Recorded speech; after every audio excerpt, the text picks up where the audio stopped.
Bueno, entonces, habíamos dicho que M, la relación de movilidades, era la combinación de 4 variables. Las 2 probabilidades relativas al agua y al petróleo y 2 viscosidades al agua y al petróleo. Y que la única forma de que el M tuviese sentido, llamándole sentido a M que pueden ir desde 0, algo hasta 100, 200, 500, es que de las 4 variables, la viscosidad del petróleo está en el numerador.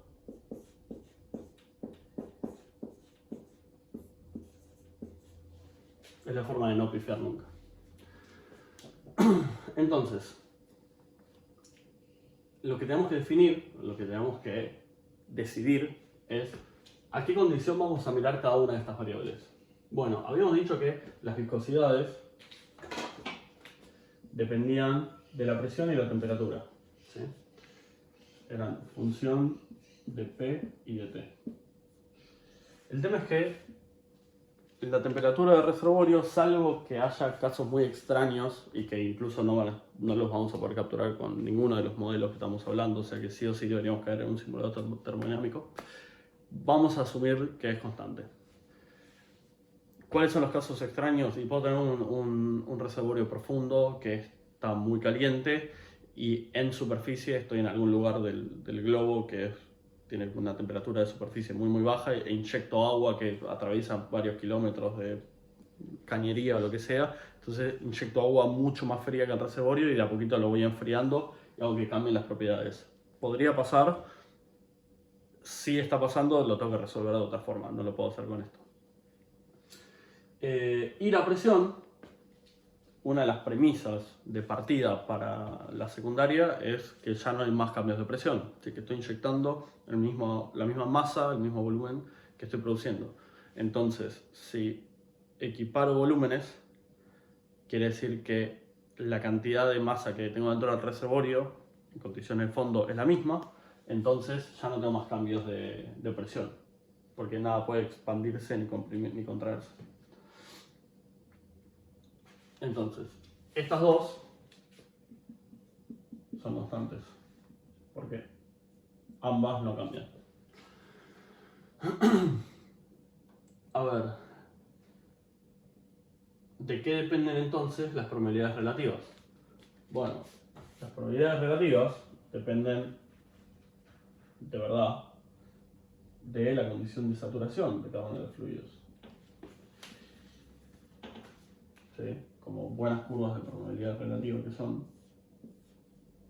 a distintas saturaciones van tomando distintos valores de probabilidad.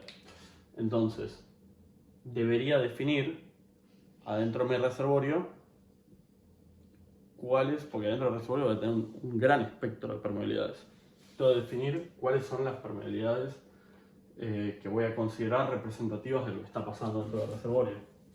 Todo esto si quiero usar un M único, ¿no? Que es a priori lo que voy a empezar a usar, después voy a ver si lo mantengo. Entonces,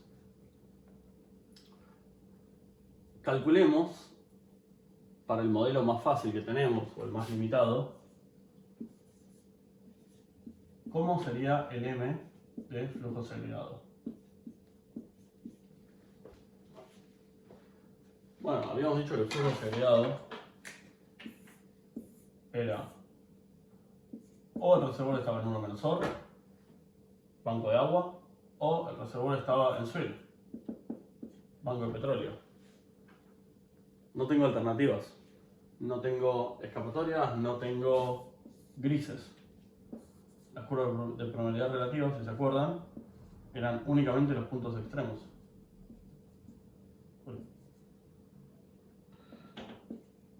KRO máxima, KRW máxima, 0 y 0.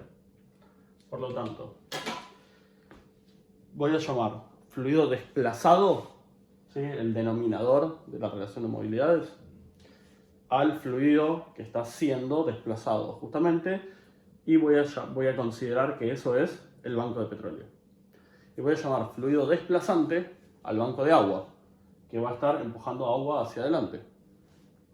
Que va a estar desplazando el banco de petróleo hacia adelante. Entonces, a cada uno le voy a poner la condición a la que se está moviendo. al petróleo las propiedades del banco de petróleo, o al desplazado las propiedades del banco de petróleo, al desplazante, el agua, las propiedades del banco de agua. Entonces, ¿cómo es mi M desagregado? Hagamos el agua primero. KRW evaluada en 1 menos OR, que es KRW máxima, sobre viscosidad del agua. La viscosidad del agua la vamos a tomar constante, por viscosidad del petróleo dividido KRO a sub, que es la probabilidad relativa al petróleo máxima. O sea que el M desagregado es KRW max sobre KRO max por viscosidad del agua, del petróleo sobre viscosidad del agua. Listo, y no tengo grises. Esto va a valer desde el primer minuto que estoy inyectando agua hasta el final de la vida útil de la secundaria. Siempre el modelo de flujo segregado toma estos bancos en estas condiciones, no puedo escapar. Si no tengo alternativa, es lo que hagas y punto. Y dicho sea de paso, en general, cuando se habla coloquialmente de la relación de movilidades, se está hablando de este valor, del M calculado con los puntos extremos de permeabilidad relativa. No es, o no va a ser el valor que se usa en la mayor parte de las correlaciones y en los métodos analíticos de pronóstico, pero sí es el valor usual que se usa habitualmente para si estás en una reunión y preguntan, bueno, queremos hacer una recuperación, un proyecto de recuperación secundaria en este reservorio. Bueno, ¿cuál es el M? ¿Cuál sería el M que tendrías si empezás la secundaria?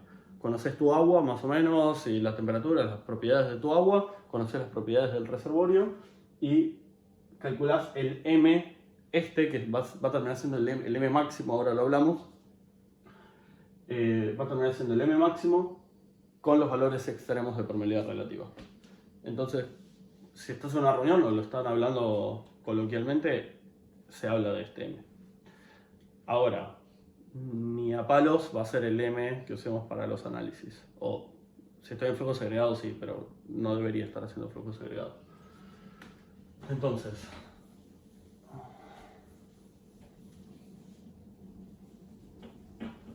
vamos a ver cómo es el M para un modelo más complejo, más completo de flujo difuso. En la ecuación de avance frontal, el perfil de saturaciones que me devuelve la ecuación de avance frontal, vemos que tengo... Voy a estar hablando del caso 1, o sea, no me voy a meter en los casos hasta bastante más adelante. Tengo todas las saturaciones desde 1 menos OR hasta la saturación del frente y el banco de petróleo está en suelo, porque estoy en un caso 1. Entonces, las propiedades del banco de petróleo las tengo definidas. ¿Sí? Es la viscosidad de este petróleo con la probabilidad relativa del petróleo en un banco donde el único fluido móvil que tengo es el petróleo, por lo tanto es KRO máxima. Entonces, no hay otra alternativa. En cambio, en el banco de agua tengo un montón de posibles saturaciones a las cuales evaluar mi curva de probabilidad relativa. Sí, dije, el petróleo solo tengo la máxima. Pero adentro del banco de agua tengo todas las probabilidades de 1 menos OR hasta la saturación del frente. Sí, tengo todo este espectro de saturaciones, por lo tanto tengo todo este espectro de probabilidades relativas. Sí, todas estas saturaciones que me dan todas estas probabilidades relativas. Entonces cuando calculo el M, o cuando quiero calcular el M, me encuentro que no estoy seguro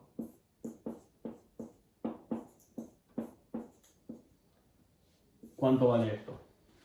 Pues las otras tres son las mismas que en el flujo segregado. Viscosidades constantes, KRO es máxima, de nuevo, solo en el caso 1. Me falta KRW. que RW tiene todo un espectro de posibilidades. Entonces, todas las posibles probabilidades. Vamos a evaluar, o vamos a trabajar con 3 arbitrarias, porque deberíamos hacerlo con todas, pero para ver si alguna de estas termina siendo representativa. Vamos a trabajar con una punta, la otra punta y el promedio. ¿Sí? La saturación promedio calculada como dice el flujo difuso. ¿Sí? Frente más 1 menos FW sobre F'. Entonces,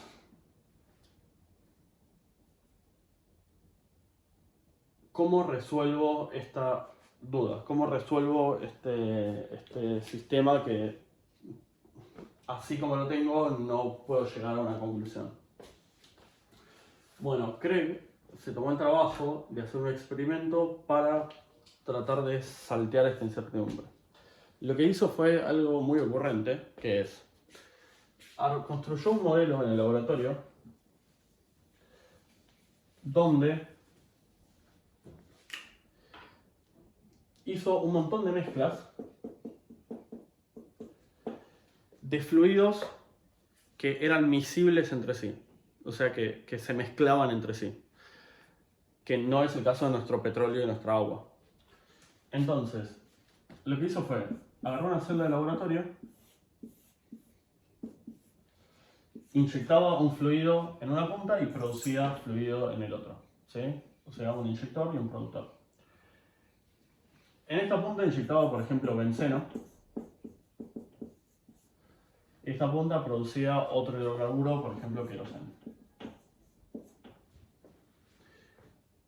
Entonces, lo que arrancó era toda la celda inundada de queroseno, o de gasoil, o de nafta, o de diésel, o de cualquier fluido que se mezclara con el que después se iba a inyectar, y inyectaba en el equivalente, el análogo a nuestro pozo inyector, el segundo fluido con algún colorante.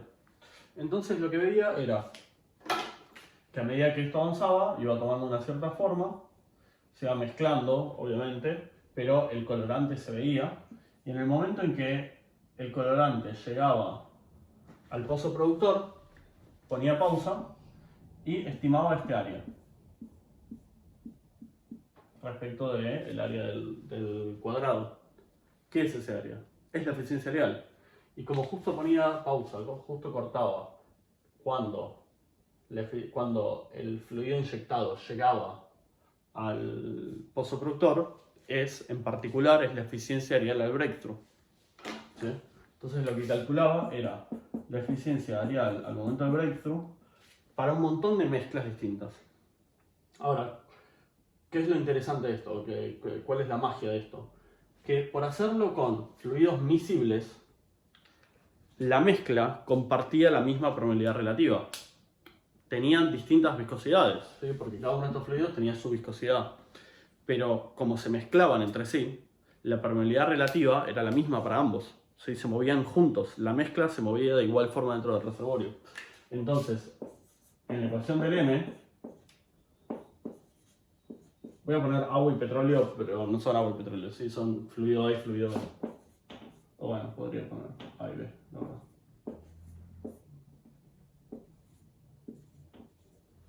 Lo que pasaba era que estas dos se cancelaban porque tenían la misma probabilidad relativa. Y el M era solo igual al cociente de viscosidades. Entonces, si haces esto para muchas muestras, lo que tenés es cuánto tiene que valer la eficiencia de breakthrough para un montón de M's distintos. ¿Qué fue lo que hizo? Armó la primera correlación de eficiencia areal al breakthrough en función del M. Y antes de dibujarla, pensémosla, ¿cómo tiene que ser esto? ¿O cómo debería ser? Bueno, si estoy barriendo, voy a ir poniendo los ejemplos de rápido. Supongamos que tengo un M menor a 1, igual a 1 o mayor a 1. Pensémoslo así, esto es la movilidad, el M menor a 1. La movilidad de lo que estoy inyectando es mucho más chica en valor absoluto que la movilidad de lo que estoy desplazando delante. Por ejemplo, es como si estuviese barriendo este petróleo, una nafta, un querosén, algo, no importa, con dulce de leche. O miel. Juan siempre pone el ejemplo de miel. Estoy inyectando miel en el reservorio que avanza de forma muy viscosa y muy poco móvil dentro del reservorio. Y va avanzando y va avanzando y va barriendo de forma muy eficiente hacia adelante. Entonces, ¿qué sospechan que va a tener, qué sospechan que va a medir la mancha del banco de agua al momento de aparecer en el pozo productor? Y es probable que crezca muchísimo y haya barrido un gran volumen antes de finalmente aparecer en el pozo productor. Por lo tanto, para M's chicos, que es M's eficientes, M's favorables, la eficiencia de breakthrough, si esto es 1 por ejemplo, debería ser alta. Cuando el M es 1, significa que lo que estoy inyectando y lo que estoy produciendo son más o menos lo mismo. No, más o menos no, son exactamente lo mismo. Ahora, cuando el M es mayor a 1, tengo el caso opuesto. Estoy inyectando agua y mi petróleo es el dulce de leche. Entonces, inyecto agua. ¿Qué va a hacer el agua? Va a tratar de barrar dulce de leche. ¿Puede? No. Entonces lo empieza a atravesar, lo empieza a bypassear. ¿Por qué? Porque tengo el pozo productor que está succionando acá. Entonces, de nuevo, el agua siente obstáculos para todos lados, pero en dirección al pozo productor tiene alguien que le tira. Entonces empieza a disparar para allá. Y cuando llegue al pozo productor, la forma que va a tener esa mancha va a ser mucho más chica respecto al total de la figura. Por lo tanto, la eficiencia real del breakthrough va a ser más baja. ¿Sí? Esta forma es más o menos la que encontró Craig en el laboratorio. No voy a cambiar de hoja, así seguimos viéndolo acá. Entonces, lo que hizo fue, con un montón de muestras, calculó el M y calculó la eficiencia de la breakthrough. Y las graficó acá. Y las unió con una línea, ¿no? Y esto era su correlación de eficiencia de la versus M. Eficiencia de la breakthrough versus el M. Entonces, sabiendo que se tenía que comportar de esta forma, ahora volvemos a flujo no miscible, que es agua con petróleo, a la interacción agua con petróleo, que es un M que incluye las dos variables, probabilidades relativas y viscosidades. Ahora, tres métricas las tenemos. La que desconocemos es la probabilidad relativa al agua. Pero sabemos que la probabilidad relativa al agua son todas estas. Las que van desde el frente hasta 1 menos O. Entonces puedo calcular todos los M's. Desde el más chico, con SW chica, que me da el KRW chico, que me da el M más chico, hasta SW grande, que me da el KRW máximo, que me da el M máximo. Que el M máximo es el desagregado, ¿sí? Porque estoy con KRW máximo. Si grafico esto, ¿qué me va a pasar? Hago el experimento por última vez. Tengo la celda saturada de petróleo, empiezo a inyectar agua. El agua con colorante, igual que antes. El agua avanza y barre y aparece en el pozo productor con un banco de agua que mide tanto. Calculo este cociente y la eficiencia real al breakthrough del flujo no miscible es dato y es esa. Lo saqué del laboratorio, es indiscutible. O bueno, discutible como cualquier dato de laboratorio, pero no discutible por matemática. Entonces, digo, bueno, esa es la eficiencia real del breakthrough para mi petróleo y mi agua. Y estos son los posibles M's para mi petróleo y mi agua, desde el mínimo hasta el máximo.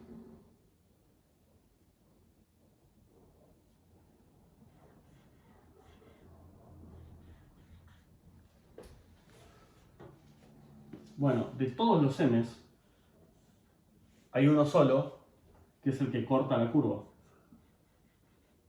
Entonces puedo hacer el camino inverso. De acá saco m.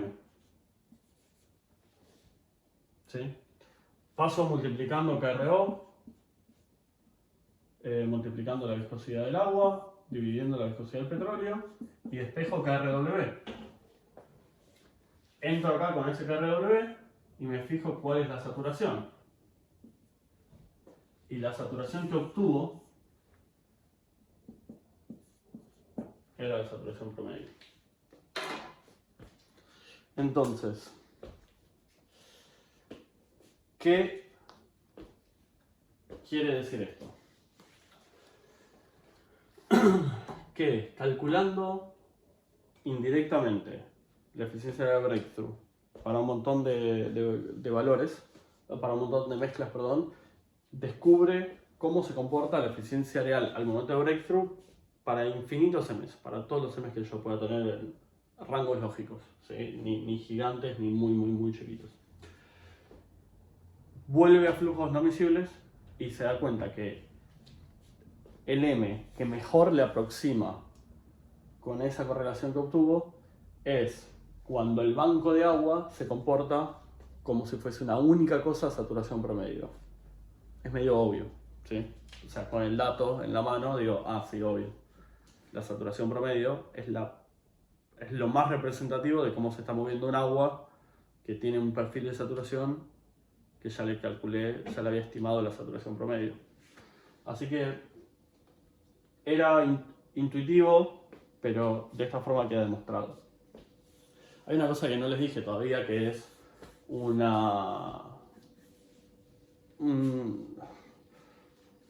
pequeño error que está metido acá, pero que se soluciona porque el error está metido tanto en la premisa como en la solución, entonces se cancela, que es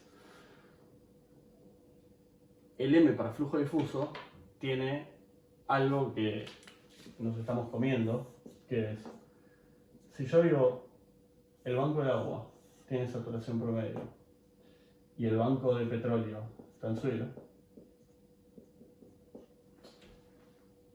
entonces hay una cosa que este M, el M de flujo difuso, se está comiendo que el de segregado no se comía, que es en segregado el banco de agua, todo el rango móvil estaba invadido por petróleo y el banco de petróleo estaba completamente invadido, el volumen por el móvil, por petróleo.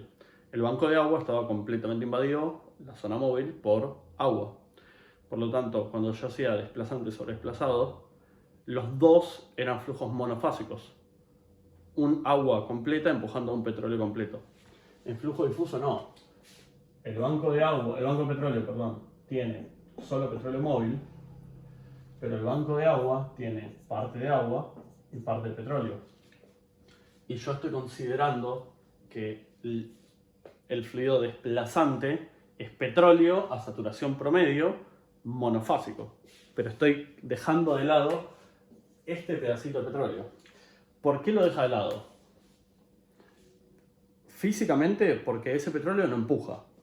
¿Sí? Es el agua que yo estoy metiendo en el pozo inyector empuja, y este petróleo solamente es petróleo que el agua todavía no barrió. Pero, por lo tanto, el agua se mueve a esa permeabilidad relativa, que es la de saturación promedio, o esa es la conclusión a la que llegamos. Pero no es lo mismo. O sea, acá hay una zona, o digamos, este agua tampoco no sé si va a estar empujando la totalidad del banco de petróleo.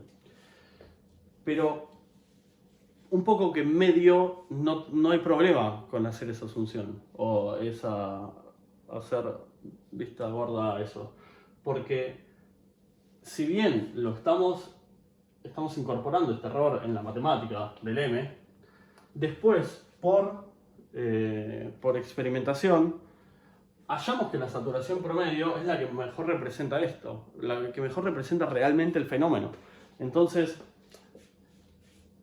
la matemática del M por ahí no es perfecta, pero con esa matemática imperfecta llegamos a un resultado y vamos a un resultado empírico, y ese es el resultado empírico que vamos a seguir usando en el tiempo. Entonces no es tan grave, porque no es que es una asunción matemática incomprobada que aplicamos y nunca nos aseguramos de que el error o de que genere un error, o que el error que genera es significativo.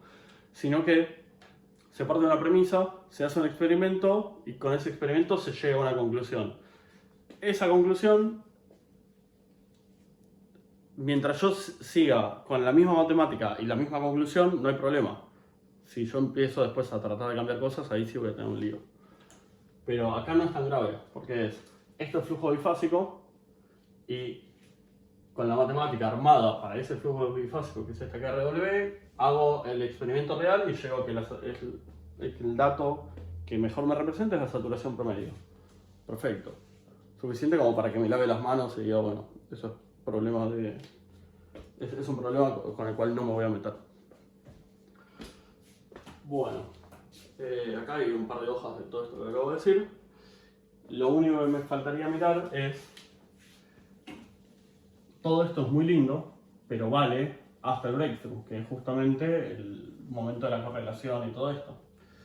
Pero posterior al breakthrough, el banco de agua, lo que va a empezar a pasar, ¿se acuerdan lo que vimos en el flujo difuso? Que es, hasta el breakthrough la saturación promedio era la misma porque este frente se iba estirando. Pero cuando me paso del breakthrough, cuando ya estoy en tiempos posteriores a breakthrough, la saturación en el pozo productor es mayor que la del frente, por lo tanto la promedio subió. Si la promedio subió, KRW aumenta. KRW aumenta, el M aumenta. ¿Qué significa esto? Que mi M va a ser constante hasta el breakthrough, pero después va a empezar a subir. Si yo grafico M versus agua inyectada, por ejemplo, ¿sí? O tiempo, cualquier cosa que crezca con el tiempo, y grafico, lo voy a hacer en rojo, que es lo que había hecho antes, el M de flujo segregado, a segregado no le importa cuánta agua yo tenga inyectada, siempre va a tener el mismo valor. En cambio, para flujo difuso, lo hice más abajo porque obligatoriamente es más bajo. ¿Sí? La saturación promedio me da un KRW más chico que la máxima. Voy a tener un M de difuso que es constante hasta el breakthrough. Esto es agua inyectada al momento del breakthrough. Y que después va a ir creciendo hasta flujo segregado. Hasta el valor de flujo segregado. ¿Por qué le hice de esta forma? Porque al principio los escalones de saturación van a ser más grandes y a medida que me voy acercando al final, pasar del último 0,89 a 0,9 será en tiempo infinito. ¿Sí? O sea, esto se igualan en tiempo, cuando el tiempo tiende a infinito, o el agua inyectada tiende a infinito. Acá tienen hechos dos gráficos a tiempo infinito, o a tiempos muy grandes, pero también lo tienen hechos a dos volúmenes polares inyectados. Dos volúmenes polares inyectados es por ahí una buena regla de dedo de la vida útil, económica útil de un reservorio, de un proyecto secundario. Y que más o menos llega como a ojo, totalmente a ojo, como por acá, o por acá. O sea, arranca de un M y crece y termina la economicidad del proyecto antes de alcanzar un M del segregado. Después mírenlo, pero más o menos. Ahora, ¿cómo afecta esto, cómo afecta el M a la inyectividad? La inyectividad es algo que todavía no definí, lo nombré un par de veces, pero todavía no aclaré de qué es lo que estaba hablando cuando decía inyectividad. Inyectividad es la capacidad de admitir agua de mi reservorio. ¿Sí? Por ejemplo, si yo tengo un pozo que tiene 10 metros de espesor útil, le aplico una presión de reservorio conocida. ¿Sí? No me interesa porque voy a hacer otro pozo que va a dar la misma. Le aplico una presión de inyección en la boca del pozo y por las propiedades de este reservorio entran 100 metros cúbicos por día. Otro pozo tiene 1 metro de espesor útil o permeable, digamos, pongo la misma presión de inyección con la misma presión de reservorio y las propiedades de este metro son tales que admite 100 metros cúbicos por día. ¿Cuál tiene mayor inyectividad? ¿Qué reservorio tiene mayor inyectividad? Y este, porque en un metro entran 100 metros de agua, en cambio en esto, en 10 metros entran 100 metros de agua. Si defino la inyectividad, vamos a ponerle I mayúscula. Si defino la inyectividad como un caudal de inyección adimensionalizado por alguna variable estática, por ejemplo, los metros de peso permeable, caudal de inyección en inglés suele ser IW, en castellano suele ser QI. ¿Sí? Es lo mismo, cualquiera de los dos. Dividido. Una variable estática, por ejemplo, espesor permeable, HK. Entonces, en este caso tendría 100 sobre 10, que sería una inyectividad de 10 metros cúbicos día por cada metro de espesor permeable. HK. Del pozo 1. La inyectividad del pozo 2 son 100 metros cúbicos día dividido 1 metro de HK, que me da 100 metros día por cada metro de HK. Entonces, si quiero hablar realmente de cómo se comporta la inyección a medida que cambio propiedades del reservorio, lo correcto debería ser hablar de inyectividad, no de caudal de inyección. ¿Por qué? Si estoy comparando dos pozos y digo, este inyecta 100 y este inyecta 100, no me da una idea de la inyectividad. Necesito saber 100 en dónde. Si voy a hablar del mismo pozo, como voy a hablar ahora, entonces podría hablar indistintamente de caudal de inyección o de inyectividad. El gráfico está hecho con caudal de inyección, pero por ahí lo más prolijo sería hacerlo en función de la inyectividad. Nada, dato nomás. Entonces,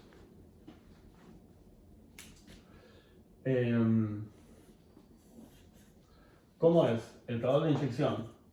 O, como dijimos, la inyectividad a medida que pasa el tiempo o pasa el agua inyectada. Imaginemos un reservorio que arranca con saturación de gas, saturación de petróleo y suelo. Y empiezo a inyectar. ¿Qué es lo primero que va a pasar? El agua que voy a estar metiendo, o digámoslo así, el primer metro cúbico de agua que meto al reservorio se encuentra con esta condición, tanto de agua, tanto de petróleo, tanto de gas. Dijimos que lo único que hace el agua hasta tanto no ocurra el fill-up es hacer desaparecer gas. De nuevo, no importa si se redisuelve, se mueve para adelante o se comprime. No importa, desaparece gas.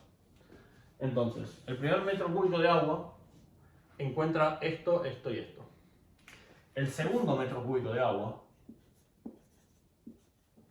que yo inyecto se va a encontrar con algo muy parecido a esto, solo que reemplacé un metro cúbico de gas por un metro cúbico de agua. ¿Sí?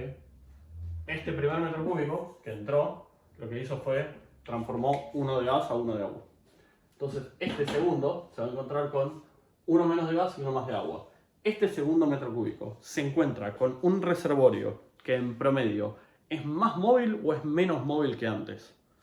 Bueno, si asumimos que el gas tiene movilidad mucho más grande que los fluidos, haber sacado un gas y haberlo reemplazado por uno de agua significa que todo el reservorio se hizo un poco menos móvil. Lo mismo con el siguiente. Tiene 2 menos de gas y 2 de agua. 3 menos de gas y 3 de agua. Entonces, a medida que voy reemplazando gas por agua, lo que voy a estar haciendo es ir perdiendo movilidad promedio del reservorio. ¿sí? No existe la movilidad promedio del reservorio, no es una variable que tengamos forma de medir, es solo como para que se entienda. Entonces, desde un caudal inicial de inyección hasta el momento del fill-up, lo que me va a ir pasando es, voy a ir perdiendo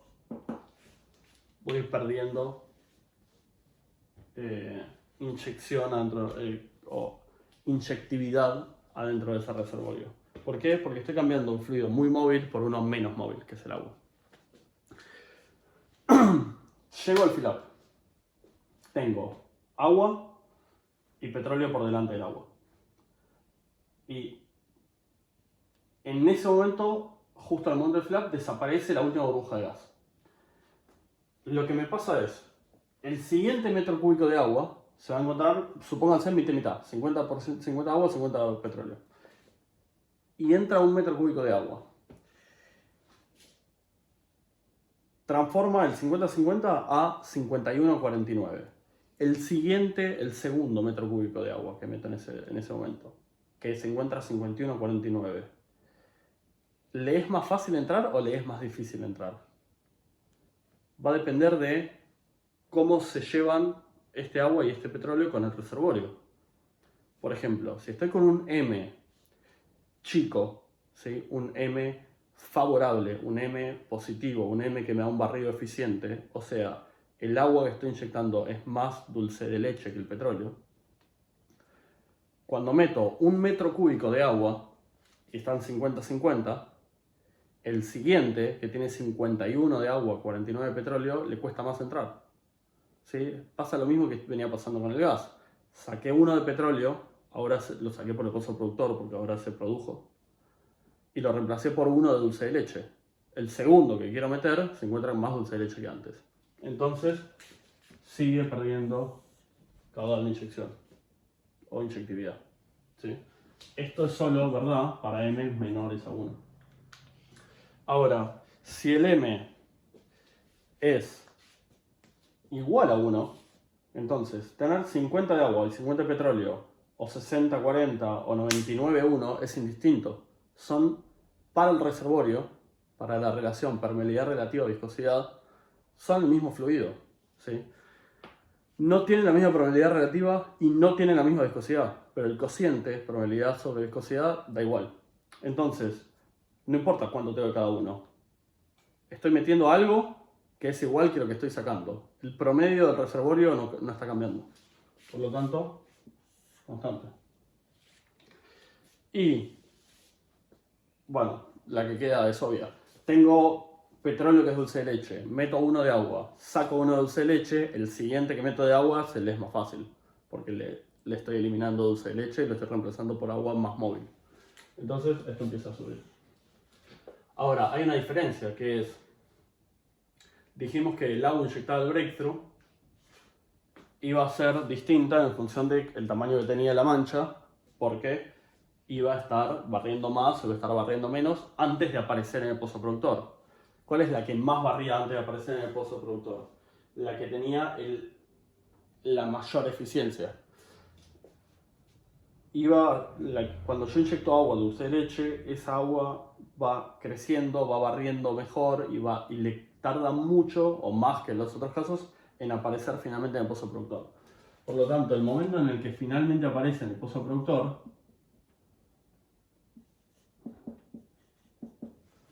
va a ser más tardío que las otras.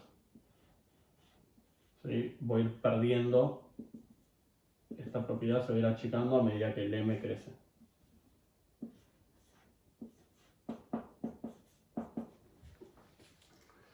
Ahora, miremos la de M igual a 1, que es la más representativa del efecto que quiero decir. Si el M era igual a 1, si el M era igual a 1, entonces el agua que yo metía era igual que el petróleo que yo estaba sacando y por lo tanto,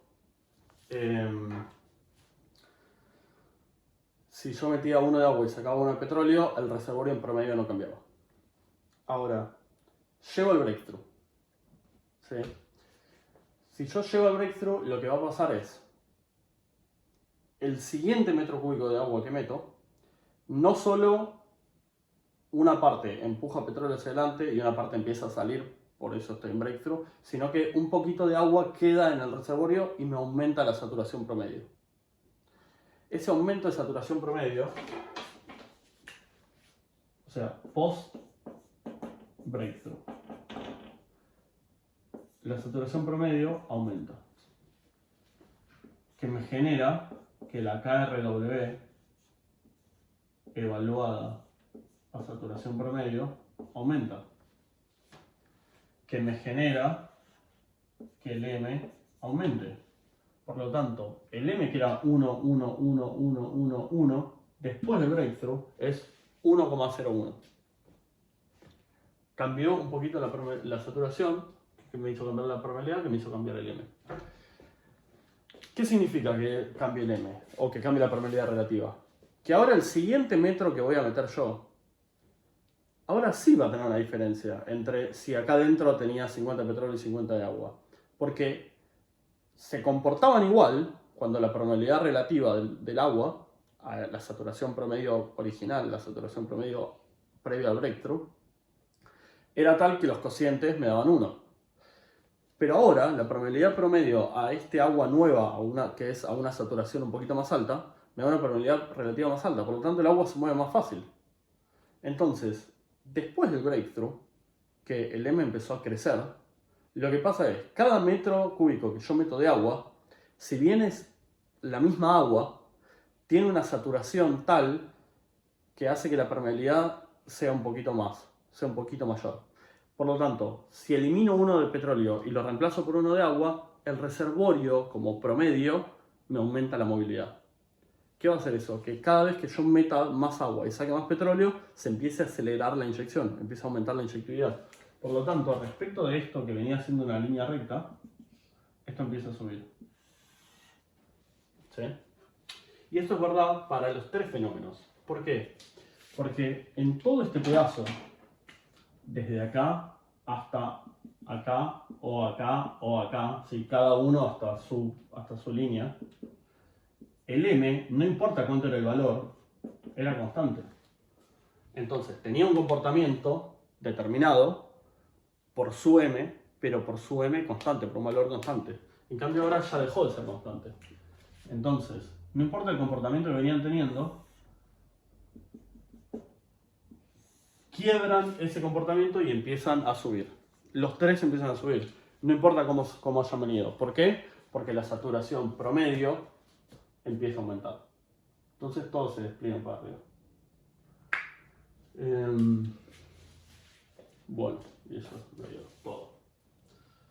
Más correlaciones de eficiencia real y llegamos finalmente a el cálculo de eficiencia real.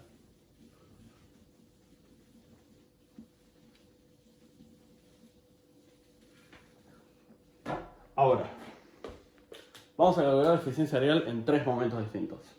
Antes del breakthrough, en el breakthrough y posterior al breakthrough. Antes del breakthrough, lo que podemos hacer es bastante simple. ¿Por qué? Porque,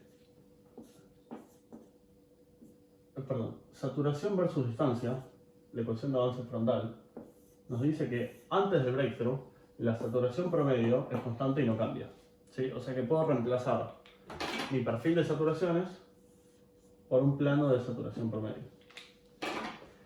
Si esto mismo lo miro en planta, entonces lo que estoy diciendo es, la mancha que yo llamo banco de agua va a ir creciendo antes del breakthrough, pero siempre va a estar a saturación promedio.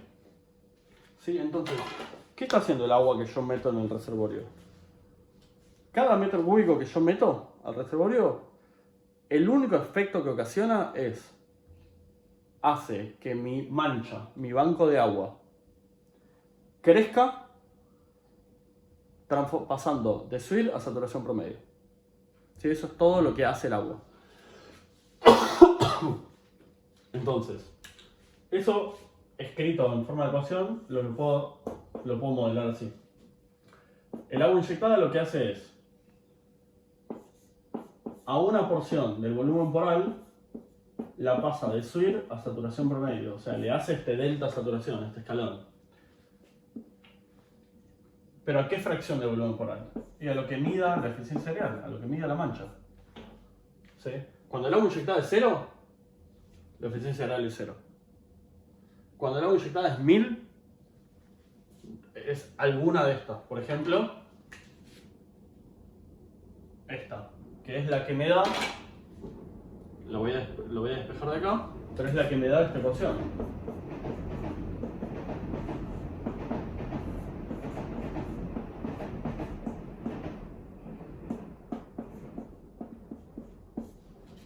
¿Sí? Entonces, cuando el agua inyectada es 1000, mi volumen por ahí lo conozco, mi saturación promedio la conozco, SWIR lo conozco, calculo y me da que la eficiencia real es, no sé, 0,22. Ok, o sea que la mancha roja es 0,22 de la totalidad del cuadrado. Cuadrado por poner cuadrado, esto vale para cualquier figura. Entonces, esta ecuación vale siempre. ¿Por qué? Porque el único efecto que está ocasionando el agua inyectada es aumentar la eficiencia real. Nada más. A una porción cada vez más grande del reservorio, que es eficiencia real por BP, le hace cambiar la saturación de SWIR a saturación promedio. Pero el cambio es constante. Entonces lo único que hace es agrandar la zona a la cual está aplicando ese delta saturación. Esto vale siempre. Y si grafico eficiencia real versus agua inyectada, me va a dar una línea recta. ¿Sí? Inevitable. Inevitable línea recta. Ahora, eso deja de ser verdad en el breakthrough, que es... Bueno, ahora veremos qué pasa en el breakthrough, pero seguro que esto deja de ser verdad en el breakthrough, porque ahí el agua ya empieza a hacer otras cosas. ¿Cómo defino el breakthrough? Bueno, yo sigo inyectando agua y en algún momento ese agua va a aparecer en el pozo productor. Desafortunadamente, esta fórmula no me ayuda a decirme cuándo va a pasar este efecto. Entonces, esta fórmula yo la puedo calcular para cualquier agua y en algún momento va a pasar, la eficiencia real va a pasar de 1, se va a ir. Y yo sé que esto está mal. Sé que al principio está bien y sé que de acá en adelante está mal. O sea que en algún momento esta ecuación tiene que dejar de valer. Bueno, obviamente deja de valer en el breakthrough, porque ahí empiezan a pasar otras cosas, que ahora las miramos. Pero lo que esta ecuación no ayuda a decirme es cuándo pasa eso. Y desafortunadamente ese momento, todo esto es lo que acabo de decir, el momento en el que ocurre el breakthrough, no sale de una ecuación, sino que sale de la correlación. Hay muchos autores que escribieron correlaciones justamente para la eficiencia área de breakthrough, que es cuánto mide la mancha en el momento del breakthrough, cuánto mide el banco de agua cuando el agua aparece en el pozo productor. Pero son todas correlaciones, ninguna es una ecuación, porque no hay forma de modelarlo una ecuación. Tenemos Aronofsky, tenemos Wilhite, tenemos Dice, tenemos Craig. Mentira, Wilhite parametrizó la de Craig. Y hay algunos autores más. Cada uno hizo su correlación de eficiencia de breakthrough. Son todas similares, no hay grandes diferencias. Y dependen de algunos factores, como si estoy en un 5 spot, en un 7 spot. Hay distintas correlaciones. Hay que tomar la que más se parezca a nuestro reservorio. Pero por eso les decía que mientras más ortogonal sea la distribución de nuestros pozos, entonces más chances tenemos de que una de estas correlaciones aplique a nuestro reservorio. La eficiencia de breakthrough más o menos tiene que tener esta forma. Versus M. Si tiene la forma invertida, es porque el M está al revés. ¿Sí? Entonces estamos graficando 1 sobre M en vez de M. ¿Sí? Está con el M previo a 1957. Así que cuidado con eso, pero ese es el único pero.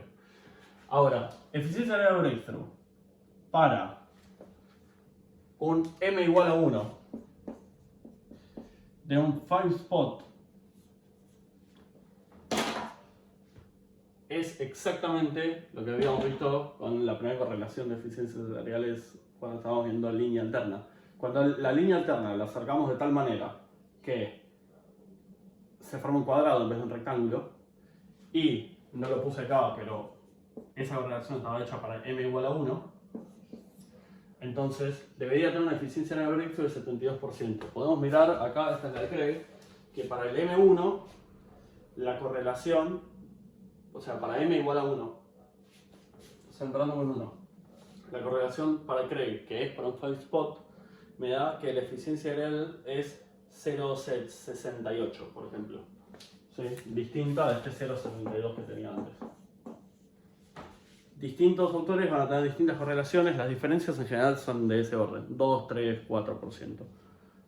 Esto ya casi que es lo máximo, la máxima diferencia que podemos encontrar. La otra, o sea, todas están medio fotocopiadas y medio viejas y medio difíciles de poner el ojo fino, pero bueno.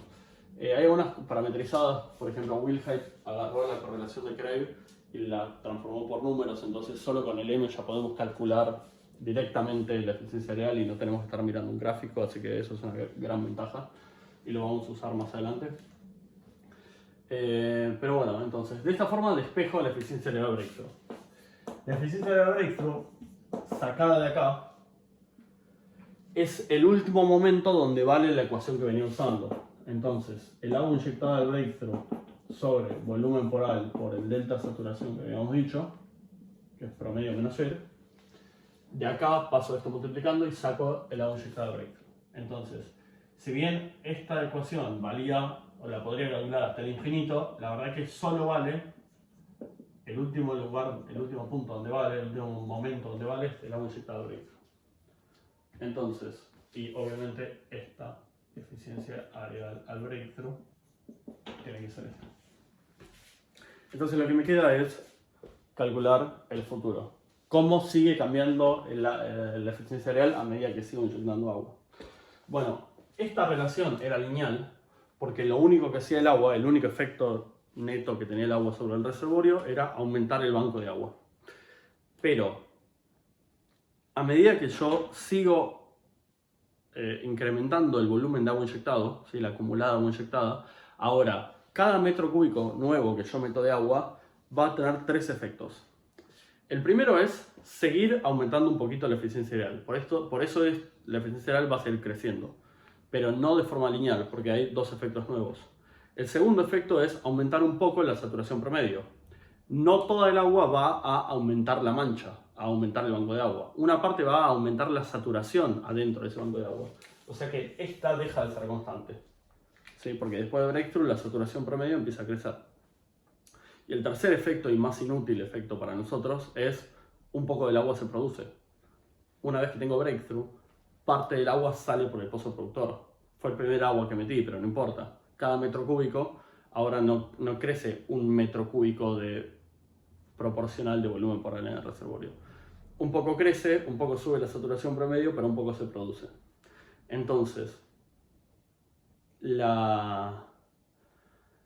el efecto neto que yo me llevo de crecimiento de banco de agua, que es la eficiencia real, se ve perjudicado. Y cada vez me cuesta más meter, porque cada vez más agua se produce. Entonces esto va a tener una forma así. Sí. De nuevo, esa forma está modelada y esa correlación la hizo Craig con esta ecuación. Dice que la eficiencia real para cualquier momento posterior al breakthrough se puede calcular como una función logarítmica por una constante del cociente del agua inyectada en ese momento respecto de la del breakthrough. Esto tiene una forma logarítmica, no tiene mucha ciencia, que se va acercando a 1 y por cómo está hecha la ecuación no es asintótica en 1. Entonces en algún momento atraviesa el 1, lo cual es un peligro, porque, bueno, es un error, porque la eficiencia real no puede ser 1. Entonces cuando llega a 1 la tenemos que fijar en 1. Entonces mira que tenemos 4 momentos. Previo al breakthrough, en el breakthrough, del breakthrough hasta que se alcanza el 1 y del 1 en adelante. Todo esto, toda esta porción, es lo que habíamos visto en la primera clase, que era lo que sería la última etapa, que es del breakthrough al abandono. O sea que acá le metimos una subdivisión a esa etapa. En el método de pronóstico de Craig, esa subdivisión va a ser remarcada. Va a ser tan importante como los puntos previos. O sea que hasta podría hacerse una quinta etapa ahí, de eficiencia real 1 hasta el abandono. Pero bueno, nada, es algo que vamos a ver, que en el pronóstico vamos a tener un cambio de comportamiento, nada más. Bueno, el último mini temita de acá era direcciones preferenciales, pero es lo que vimos con dónde poner los pozos en el night spot invertido o en el seven spot invertido. Hay dos grafiquitos que muestran lo que les dije de cuando se inunda una línea y después barremos en el otro sentido, tenemos eficiencia real absoluta, ¿sí? O barrido absoluto.